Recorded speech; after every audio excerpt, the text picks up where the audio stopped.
At dahil nga masama ang panahon sa labas, inaisipan kong kumatay ng baboy guys. So, baboy na siguradong 100% walang ASF.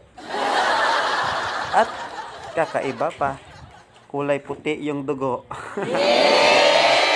So, kaya binalatan na nga natin yung baboy natin guys.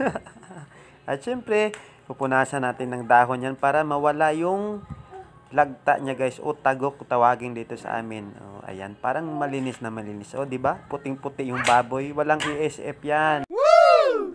At pagkatapos na nga nating balatan at linisan guys, itatadtarin na natin at hihiwain.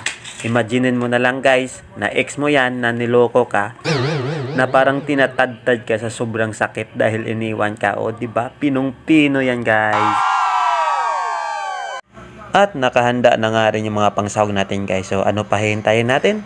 Pakuluan na natin yung karne natin guys hanggang lumambot. Siyempre haluan natin yan ng sibuyas, bawang, loya at siyempre yung 5-5 sardine guys. At yung gata at lagyan ng magic sarap. May asin na yan din para malasang malasa. Siyempre lagyan din natin ng ninaga na munggo at sitaw guys.